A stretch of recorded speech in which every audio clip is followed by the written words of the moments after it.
ಹಾರುವುದನ್ನು ಕಲಿತ ಪಕ್ಷಿ ತಕ್ಷಣ ಕೆಳಗೆ ಇಳಿಯುವುದನ್ನು ಮರೆಯುವುದಿಲ್ಲ.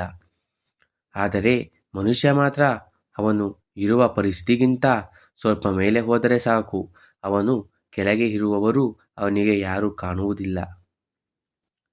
ಸಮಸ್ಯೆಗಳು ಸಾವಿರಾರು, ಅವಮಾನಗಳು ಹಲವಾರು, ಪ್ರಶ್ನೆಗಳು ನೂರಾರು, ಎಲ್ಲದಕ್ಕೂ ಒಂದೇ ನಂಬಿಕೆ, ಎಲ್ಲದಕ್ಕೂ ಒಂದೇ ಉತ್ತರ: ರಾಯರಿದ್ದಾರೆ, ಇದ್ದಾರೆ ಎಂಬುದು. ಕಾಲ ಚಲಿಸುತ್ತಾ ಹೋದಂತೆ ಹಲವು ಪಾಠಗಳನ್ನು ಕಲಿಸುತ್ತಾ ಹೋಗುತ್ತೆ. ನಾವು ಕಲಿಯುತ್ತಾ ಹೋಗಬೇಕು. ಸಹನೆ ಇದ್ದರೆ ಸಮಯವೂ ಕೂಡ ಸಹಕರಿಸುತ್ತದೆ. ಸಹನೆ ಕಳೆದುಕೊಂಡರೆ ಸಮಯವೇ ಸಮಸ್ಯೆಗಳನ್ನು ರವಾನಿಸುತ್ತದೆ.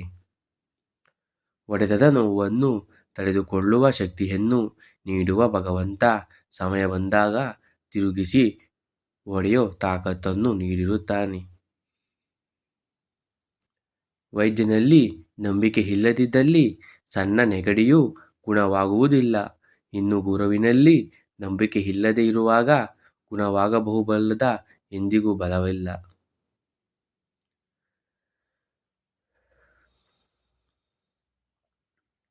ಮರಗಳ ಎಲ್ಲ ಎಲೆಗಳು ಉರಿದಿದ್ದರೂ ಚಿಂತಿಸುವುದಿಲ್ಲ. ಸಮಯ ಬರುವ ತನಕ ಕಾಯುತ್ತವೆ. ಮತ್ತೆ ವಸಂತ ಮಾಸದಲ್ಲಿ ಹೊಸದಾಗಿ ಚಿಗುರುತ್ತವೆ. ಹಾಗೆ ಮನುಷ್ಯನಿಗೆ ಕಷ್ಟಗಳು ಬರುವುದು ಸಹಜ. ಕಾಲಚಕ್ರ ತಿರುಗಿದಂತೆ ಒಳ್ಳೆಯ ದಿನಗಳು ಮತ್ತೆ ನೋಡಬಹುದು. ಸಮಯ ಬದಲಾಗುವ ತನಕ ಕಾಯುವ ತಾಳ್ಮೆ ನಮ್ಮಲ್ಲಿರಬೇಕು. ನೀನು ಗುರಿ ತಲುಪಲು ಯಾರೂ ಸಹಾಯ ಮಾಡುವುದಿಲ್ಲ. ಆದರೆ ನೀನು ಗುರಿ ತಲುಪಲೇಬೇಕು ಎಂದು ನಿರ್ಧಾರ ಮಾಡಿಕೊಂಡರೆ ಯಾರ ಸಹಾಯವೂ ಬೇಕಿಲ್ಲ. ಫಲಾಪೇಕ್ಷೆ ಇಲ್ಲದೆ ಮಾಡುವ ಕೆಲಸ ಭಗವಂತನಿಗೆ ಸಲ್ಲುತ್ತದೆ. ಆದರೆ ಫಲವನ್ನು ಭಗವಂತ ಯಾವುದೋ ರೂಪದಲ್ಲಿ ನಮಗೆ ಖಂಡಿತ ನೀಡುತ್ತಾನೆ.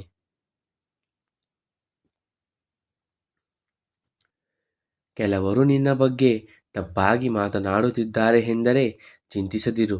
ಏಕೆಂದರೆ ಅವರಿಗೆ ನಿನ್ನಲ್ಲಿರುವ ಒಳ್ಳೆಯತನದ ಬಗ್ಗೆ ಹೊಗಳಲು ಬೇರೆ ಮಾರ್ಗ ಗೊತ್ತಿರುವುದಿಲ್ಲ.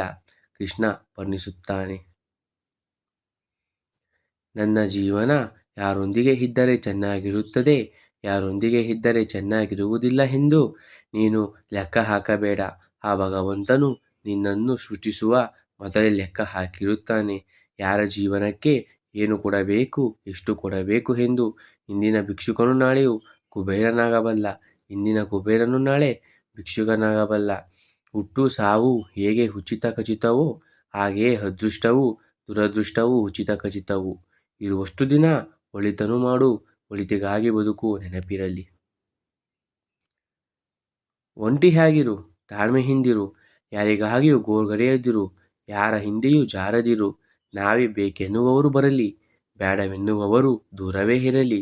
ಜೀವನದಲ್ಲಿ ಯಾವುದು ಯಾರೂ ಶಾಶ್ವತವಲ್ಲ. ಯಾರಿಗೆ ಯಾರೂ ಇಲ್ಲ, ನಿನಗೆ ನೀನೇ ಎಲ್ಲ. ಅವರು ನನ್ನವರು ಎಂದು ನಂಬಿ ಮೋಸ ಹೋದೆ, ಇವರು ನನ್ನವರು ಎಂದು ನಂಬಿ ನೋವಿನಲ್ಲಿ ನೊಂದು ಬೆಂದೆ. ಬಳಲಿ ಹೋದೆ ಎಂದು ಕೊರಗುವುದು ಬೇಡ, ಚಿಂತಿಸುವುದು ಬೇಡ. ಏಕೆಂದರೆ ನಿನ್ನ ಜೀವನದಲ್ಲಿ ಬರುವ ಪ್ರತಿಯೊಬ್ಬ ವ್ಯಕ್ತಿಯೂ ಒಂದೊಂದು ಪಾಠವನ್ನು ಕಲಿಸುವ ಮಾತ್ರ ಬಂದಿರುತ್ತಾರೆ ಅಷ್ಟೇ ಎನ್ನುವುದು ತಿಳಿದುಕೊಳ್ಳಬೇಕು. ಯಾರಾದರೂ ನಿನ್ನನ್ನು ಅವಮಾನಿಸಿದರೆ ಹೆದರಬೇಡ. ಏಕೆಂದರೆ ಹುಚ್ಚು ಜನಗಳು ಗೊತ್ತಿರುವುದಿಲ್ಲ ಅದು ವಜ್ರವೆಂದು. ಅದಕ್ಕೆ ಅವರು ವಜ್ರವನ್ನು ಗಾಜು ಎಂದು ಕೊಂಡುಕೊಳ್ಳುತ್ತಾರೆ. ಒಳ್ಳೆಯದನ್ನು ಯೋಚನೆ ಮಾಡಿ, ಒಳ್ಳೆಯದನ್ನು ಮಾತನಾಡಿ, ಒಳ್ಳೆಯದನ್ನು ಮಾಡಿ. ಏಕೆಂದರೆ ಬೇರೆಯವರಿಗೆ ನೀವು ಏನು ನೋಡುವಿರೋ ಅದೇ ನಿಮಗೆ ಮರಳಿ ಬರುತ್ತದೆ. ಒಬ್ಬ ವ್ಯಕ್ತಿಯು ಕಷ್ಟದಲ್ಲಿದ್ದಾಗ, ನೋವಿನಲ್ಲಿ ಮುಳುಗಿದಾಗ ಅದನ್ನಲ್ಲಿಸಲು ನೀನು ಹೊರವಾಗು. ಏಕೆಂದರೆ ಮುಂದೊಂದು ದಿನ ನಿನಗೆ ಆ ಪರಿಸ್ಥಿತಿ ಎದುರಾದಾಗ ಅದು ನಿನಗೆ ಶ್ರೀರಕ್ಷೆಯಾಗಿ ನಿಲ್ಲುತ್ತದೆ.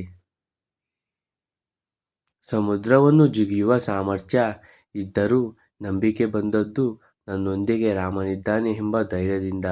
ಹಾಗೆಯೇ ನಮ್ಮ ಕಷ್ಟಗಳು ಧೈರ್ಯದಿಂದ ಎದುರಿಸೋಣ, ಏಕೆಂದರೆ ನಮ್ಮೊಂದಿಗೆ ಭಗವಂತನಿದ್ದಾನೆ.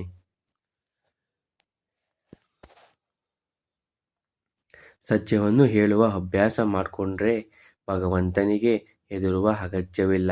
ಅದೇ ಸುಳ್ಳನ್ನು ಹೇಳುವ ಶುರು ಮಾಡಿದರೆ ನಿನಗೆ ನೀನೇ ಹೆದರಿ ಬದುಕಬೇಕಾಗುತ್ತದೆ. ಬೇಜಾರು ನನಗಿಲ್ಲ, ಬೇರೇನೂ ಬೇಕಿಲ್ಲ. ಪರಿಸ್ಥಿತಿಯೇ ಕಲಿಸಿದೆ ನನ್ನ ಸುತ್ತಮುತ್ತಲಿನ ಮುಖವಾಡದ ಜನರ ಮಧ್ಯೆ ಹೇಗೆ ಬದುಕಬೇಕೆಂದು. ಮನಃಶಾಂತಿ ಇಲ್ಲದ ಸಂಪತ್ತು, ಆರೋಗ್ಯವಿಲ್ಲದ ಆಯಸ್ಸು, ಅರ್ಥ ಮಾಡಿಕೊಳ್ಳದ ಸಂಬಂಧ, ಅಕ್ಕರೆ ಇಲ್ಲದ ಭಾರಿ ವ್ಯವಹಾರಿಕೆ, ಸ್ನೇಹ ಇವುಗಳು ಇದ್ದರೆಷ್ಟು ಬಿಟ್ಟರೆಷ್ಟು. ಒಬ್ಬಂಟಿಯಾಗಿ ಇದ್ದರೂ ಪರವಾಗಿಲ್ಲ, ನಿನ್ನ ಪಾಡಿಗೆ ನೀನಿದ್ದುಬಿಡು. ಇದ್ದದ್ದನ್ನು ಇದ್ದ ಹಾಗೆ ಹೇಳೋರು ಇದು ಇಲ್ಲದಿದ್ದವರಂತಾಗುತ್ತಾರೆ.